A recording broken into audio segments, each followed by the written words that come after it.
नमस्कार दर्शकों, स्वागत है आपका हमारे कार्यक्रम हौसलों की उड़ान 89.6 एफएम वॉइस ऑफ प्रतापगढ़ में। और आज हमारे साथ जुड़े हैं डॉक्टर धीरज सेन, जो कि वरिष्ठ शिशु रोग विशेषज्ञ हैं जिला अस्पताल में, और वर्तमान में इनके पास प्रमुख चिकित्सा अधिकारी का भी चार्ज है। डॉक्टर धीरज, स्वागत है आपका। कैसे हैं आप? बढ़िया एकदम। आप अपने बारे में हमारे दर्शकों को बताइए। मैं डॉक्टर धीरज सेन जिला चिकित्सालय में कार्यरत हूँ, वरिष्ठ शिशु रोग विशेषज्ञ। हम वर्तमान में प्रमुख चिकित्सा अधिकारी का चार्ज भी है। मुझे इस आदिवासी अंचल में कार्य करते हुए 25 वर्ष हो गए।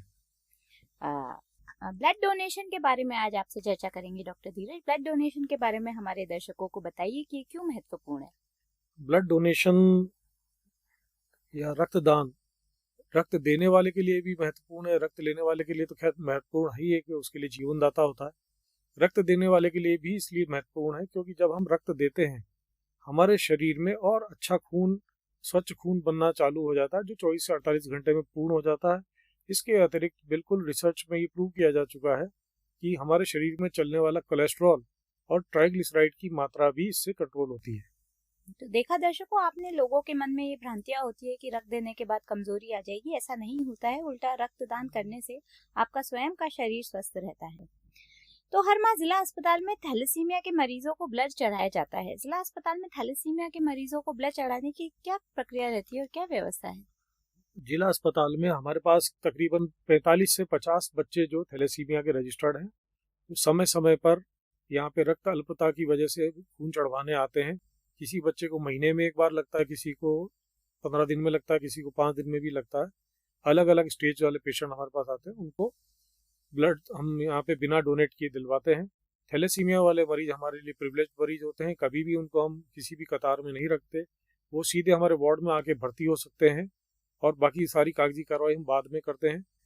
और इनके जितने भी परिजन हैं, इन सभी को हम बिना डोनेट किए ब्लड बच्चों के लिए उपलब्ध करवाते हैं। बहुत बढ़िया। तो थैलेसीमिया के मरीजों को नियमित ब्लड ट्रांसफ्यूजन की आवश्यकता क्यों होती है, और थैलेसीमिया डिजीज के बारे में थोड़ा बहुत हमारे दर्शकों को बताएं। थैलेसीमिया एक तरह का अनुवांशिक रक्त विकार है, जिसके अंदर जो हमारा हीमोग्लोबिन होता है उसके अंदर ग्लोबिन चेन होती है। उसमें कुछ प्रॉब्लम होने की वजह से हमारे जो खून की रक्त कोशिकाएं हैं तकरीबन 120 दिन तक काम करती हैं, लेकिन थैलेसीमिया के पेशेंट में इनकी लाइफ कम होती है। इसीलिए इनका खून बार बार खत्म होता रहता है, बार बार रक्त चढ़ाने की जरूरत पड़ती है इनको। जी। तो रक्तदान करने के लिए कोई खास शर्तें हैं? रक्तदान करने के लिए रक्तदाता की आयु 18 वर्ष से ऊपर होनी चाहिए और 45 वर्ष से नीचे होनी चाहिए। उसका हीमोग्लोबिन 12.5 ग्राम पर से ऊपर रहना चाहिए। और इसके अतिरिक्त रक्तदाता अपना किसी भी क्रॉनिक बीमारी से ग्रसित नहीं होना चाहिए।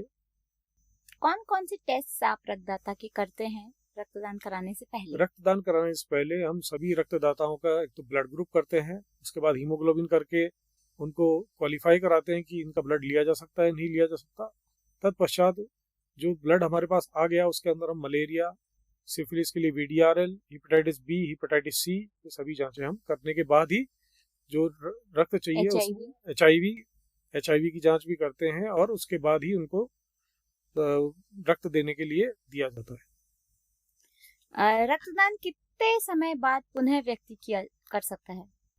कोई भी स्वस्थ व्यक्ति एक बार रक्तदान करने के बाद अगर पुरुष है तो अगले 90 दिन बाद वो रक्तदान कर सकता है। अगर कोई महिला है तो 120 दिन के लिए प्रावधान है।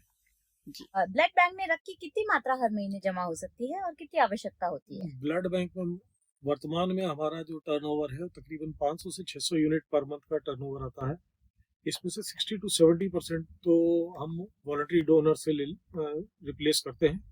तकरीबन 25 से 30% हमें रिप्लेसमेंट के लिए ब्लड लेना पड़ता है। और कितने समय में एक व्यक्ति पुनः रक्तदान कर सकता है? कोई भी व्यक्ति, स्वस्थ व्यक्ति जिसने अपना खून डोनेट कर रखा है, वह अगर पुरुष है तो अगले 90 दिन में वापस से खून दे सकता है। अगर कोई महिला है तो उसको 120 दिन का प्रावधान है। और रक्तदान के प्रति जागरूकता बढ़ाने के लिए सरकार द्वारा क्या पहल की जा रही है?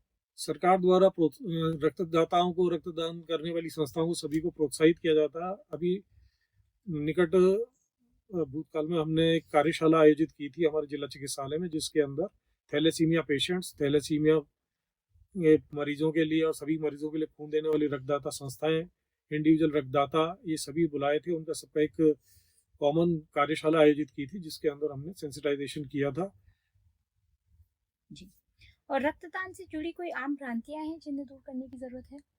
रक्तदान में एक ही भ्रांति है कि मुझे कमजोरी आ जाएगी, मैं खून दे दूंगा तो मैं कैसे काम करूंगा। ऐसा कभी भी नहीं है। हम जब भी खून देंगे, शरीर, भगवान ने हमारे शरीर में इतनी ताकत दी कि अगले 24 से 48 घंटे में उतना ही खून वापस बन के हमारी धमनियों में चलने लग जाता है। जी। अस्पताल में ब्लड डोनेशन के लिए कोई विशेष कैंप आयोजित किए जाते हैं? समय समय पर अस्पताल में भी कैंप आयोजित किए जाते हैं और हमारी जो डेडिकेटेड टीम है ब्लड डोनेशन के लिए, इवन मध्य प्रदेश और दूरस्थ इलाकों में भी ब्लड डोनेशन लेने के लिए जाती हैं। बहुत बढ़िया। इसमें काफी एनजीओज भी काम कर रहे हैं जो अपने स्तर पे कई बार इस तरह के कैंप्स आयोजित करते हैं जी। और मैं धन्यवाद करना चाहूंगी सभी एनजीओज का, सिविल सोसाइटी का, जो स्वयं आगे आके हर बार ब्लड डोनेट करते हैं और दूसरों को भी जीवन दान देते हैं। रक्तदान के दौरान रक्त के प्रकार के मैच होने में कोई चुनौती होती है, विशेषकर रेयर ब्लड ग्रुप्स को लेकर? अमूमन नेगेटिव ब्लड ग्रुप जो होते हैं ये कम पाए जाते हैं। नेगेटिव ब्लड ग्रुप पॉपुलेशन में 5 से 7% लोग पाए जाते हैं, लेकिन कभी कभी ऐसा होता है नेगेटिव ब्लड ग्रुप के पेशेंट हमारे पास ज़्यादा आ जाते हैं। तो इस स्थिति से निपटने के लिए हमारे पास एक लिस्ट है जिन लोगों का नेगेटिव ब्लड ग्रुप है। जब कभी भी ऐसा कोई हमारे को दिक्कत आती है तो उनको कॉल करते हैं और मुझे कहते हुए बड़ी खुशी होती है कि हमारे पास नीमच, मंदसौर, रतलाम, यहाँ से भी डोनर नेगेटिव ब्लड ग्रुप के अपने खर्चे से अपनी गाड़ी से आके ब्लड डोनेट करके जाते हैं निस्वार्थ भाव से। बहुत बढ़िया, बहुत बढ़िया। तो रक्तदान के ब्लड ट्रांसफ्यूजन के अलावा और क्या लाभ हैं? रक्तदान के और लाभ, जैसे आजकल हमारे पास सेपरेटर मशीन है जिसको केवल खून की कमी हो उसको हम केवल लाल रक्त कोशिकाएं ही चढ़ाते हैं। इसके अतिरिक्त अगर सभी को ये पता है कि डेंगू का जब सीज़न आता है तो सभी लोग प्लेटलेट की कमी से एकदम डरे हुए होते हैं, तो हमारे पास अब वो प्लेटलेट्स भी हम हमारे पास रखते हैं। और तीसरी चीज़ जो इसके अलावा एक अवयव और होता है खून के अंदर जिसको हम प्लाज्मा कहते हैं, उस प्लाज्मा को भी हम फ्रोज करके, स्टोर करके, और जो दवाई कंपनियां होती है हम उनको दे सकते हैं जिससे कि जीवन रक्षक दवाइयाँ भी बनती है। तो हम एक बार ब्लड डोनेट करके केवल किसी को खून ही नहीं दे रहे हैं, हम दवाई बनाने के लिए प्लाज्मा भी दे रहे हैं। हम डेंगू में या किसी और कारण से प्लेटलेट्स कम होने की स्थिति में प्लेटलेट्स भी दे रहे हैं और रक्त कोशिकाएं भी दे रहे हैं। हमारे यहाँ सिकल सेल एनीमिया के भी बहुत केसेस हैं, स्पेशली ट्राइबल पॉपुलेशन में। डॉक्टर धीरज, तो सिकल सेल एनीमिया के बारे में हमारे दर्शकों को बताइए। सिकल सेल एनीमिया एक ऐसा रक्त विकार है जिसके अंदर अमूमन जो हमारी लाल रक्त कोशिकाएं होती हैं वो गोलाई लिए होती है, लेकिन सिकल सेल डिजीज में क्या होता है, हंसिया की शेप की इसकी रक्त कोशिकाएं हो जाती है जो कि धमनियों में बहने में इनको तकलीफ आती है और यह जाकर के कहीं ना कहीं थक्का बना के फंस जाती है। तो जहाँ ये जाके फंसती है उसके आगे का जो भाग है वो खराब होने का डर रहता है। यह बीमारी हमारे यहाँ पर आदिवासी अंचल में 4 से 5% हमने जब सर्वे किए, हमारे यहाँ टेस्ट किए, तो 4 से 5% लोगों में पाई गई। वर्तमान में हमारे यहाँ पे रैपिड डायग्नोस्टिक किट्स हैं। कोई भी बच्चा अगर हमारे पास रात को भी या किसी भी टाइम हमारे पास रक्त अल्पता की वजह से आता है तो हम उसको ब्लड चढ़ाने से पहले हमारे पास उस किट से हम जांच कर लेते हैं और कई बच्चों को हमने इस बीमारी से ग्रसित होते हुए पकड़ा है। उनके परिजनों की जांच कराई, माता पिता की, तो उसमें भी वो निकल के आए हैं। जो हमारा, मैं दर्शकों को बताना चाहूँगी, जो national programme for prevention of sickle cell anaemia है उसके अंतर्गत हमने सभी बच्चों का टेस्टिंग भी करवाई है और उसमें हमने ये पाया कि बहुत सारे बच्चे हमारे यहाँ पर कैरियर्स हैं, बहुत सारे बच्चे सिकल सेल एनीमिया से प्रभावित हैं। और हम प्री मैरिज काउंसलिंग भी करते हैं सभी बच्चों को और उनके माँ बाप को जो कि कैरियर्स पाए गए, जिनमें वो जीन पाया गया, उनको ये हिदायत देते हैं कि जब ये बच्चे बड़े हों और इनकी शादी हो तो कम से कम इनकी शादी वापस किसी कैरियर से ना हो, क्योंकि फिर वही बीमारी जो है उनके बच्चों में आ सकती है। तो प्री मैरिज काउंसलिंग इसमें भी बहुत ज़्यादा ज़रूरी है और धीरे धीरे करके जब हम ये प्री मैरिज काउंसलिंग करेंगे तो आने वाली जो हमारी जनरेशन्स हैं उसमें ये धीरे धीरे करके बीमारी खत्म होती जाएगी।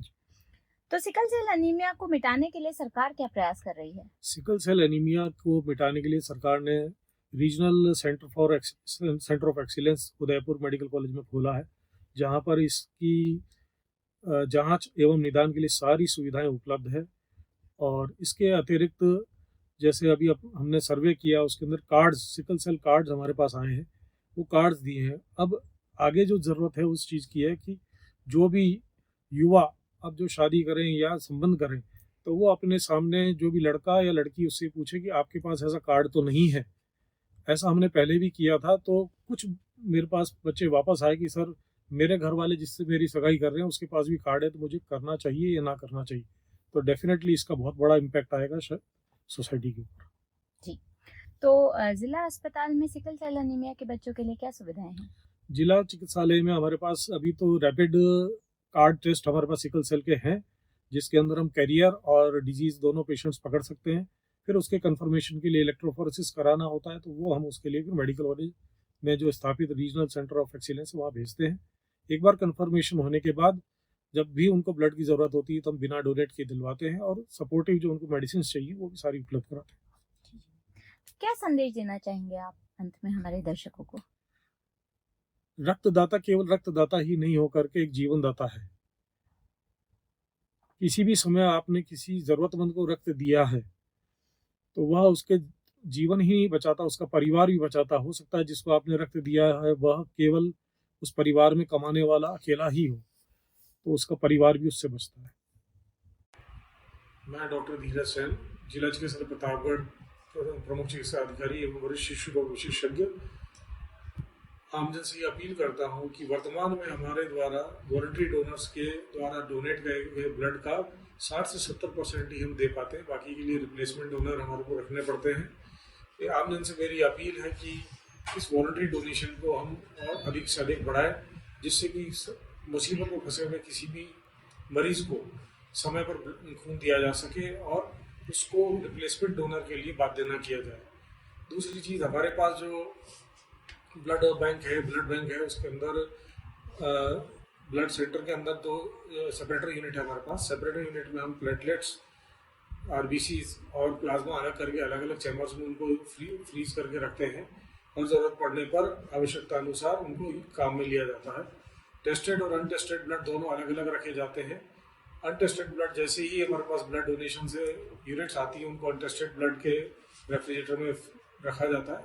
तत्पश्चात हम सभी ब्लड यूनिट्स को malaria, HIV, hepatitis B, hepatitis C एवं VDRL के लिए टेस्ट लगा करके उसके बाद जो नेगेटिव ब्लड है उनको हम डोनेशन के लिए तैयार करके रखते हैं। मेरा ये कहना है कि हमने कई मरीजों को जो हेपेटाइटिस बी कभी उनका टेस्ट नहीं हुआ था या कभी VDRL टेस्ट नहीं हुआ था, कुछ मरीज हमारे पास इस ब्लड डोनेशन कैंप के थ्रू भी पकड़ने में आए कि उनके ब्लड को जो हमने वापस टेस्ट किया तो उसमें वो पॉजिटिव निकले, जिसकी सूचना उनको वापस दे दी जाती है। तो इस तरीके से अगर हम वॉलंटरी डोनेशन करते हैं तो आज मान लिया जाए किसी के अंदर कोई बीमारी है, कोई इन्फेक्शन है, तो वो भी पकड़ में आता है। इसके अतिरिक्त जैसा कि मैंने बताया, ब्लड डोनेशन करने से हमारे शरीर के अंदर, हमारे ब्लड के अंदर जो कोलेस्ट्रॉल और ट्राइग्लिसराइड जो हैं, जो कई बार आपको हार्ट अटैक का कारण बनते हैं, कई बार कोरोनरी आर्टरी की आपकी ब्लॉकेज का कारण बनते हैं, उसमें भी आपको सहायता मिलती है। और दूसरी चीज़, जो भी ब्लड देता है उसके अंदर ब्लड की कमी नहीं आती। शरीर ने अपना ऐसा सिस्टम बना रखा है कि अगर किसी का चोट भी लग जाती है, अगर 100-200 ग्राम ब्लड निकल जाता था, ऐसा नहीं कि उसको वीकनेस आ जाएगी, उस 24 से 48 घंटे के भीतर ही उसका वो ब्लड वापस से बॉडी बना करके सर्कुलेशन में डाल देती है। ब्लड बैंक के आंकड़ों को देखते हैं तो हमने ये पाया है कि अमूमन हमारे को खून चढ़ाने की जो ज़रूरत पड़ती है वह महिलाओं में और बच्चों में ज़्यादा पड़ती है। बच्चों में क्या दिक्कत होती है, शुरू में बच्चा अगर पूरे 9 महीने लेके पैदा होता है तो माँ से उसको आयरन मिला होता है, और उसके बाद 6 महीने का बच्चा हो जाए उसके बाद हमारे को आयरन सप्लीमेंट करना होता है। कई बार आगे चल के खून की कमी हो जाती है, इस वजह से भी हमें कई बार खून चढ़ाना पड़ता है। खून चढ़ाने के अन्य कारण जो कॉमन हमारे अस्पताल में हम हमारे वार्ड में देखते हैं, कई बार बच्चों को मलेरिया हो जाता है, बार बार बुखार आता है, भूख नहीं लगती, पेट में कीड़े होना, इस वजह से भी बच्चों के अंदर खून की कमी होती है, जिसकी वजह से हमारे को कभी कभी ज़रूरत होने पर खून चढ़ाने की आवश्यकता पड़ती है। जहाँ तक महिलाओं का सवाल है, महिलाओं में खून की कमी का कारण मोस्टली जो हमारे इस इलाके में देखा गया है, अर्ली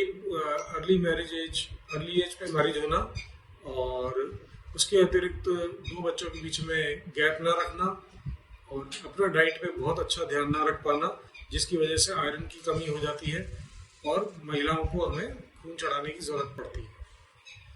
इन सभी से बचने के लिए मेरा आमजन से यह निवेदन है कि किसी भी कंडीशन में अगर कोई तकलीफ होती है तो हमें क्वालिफाइड डॉक्टर से या जो भी रजिस्टर्ड मेडिकल प्रैक्टिशनर है उनसे हम सलाह लें एवं उपयुक्त जो डाइट है उसको लेंगे।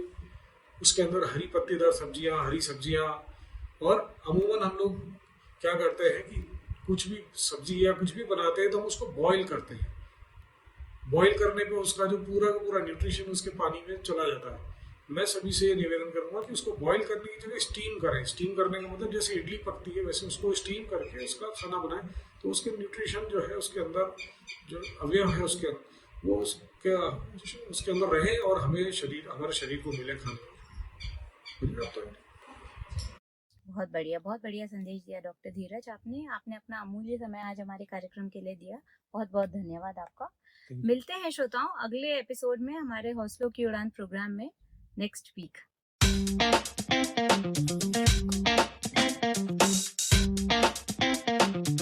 अनुगच्छतु प्रवाह।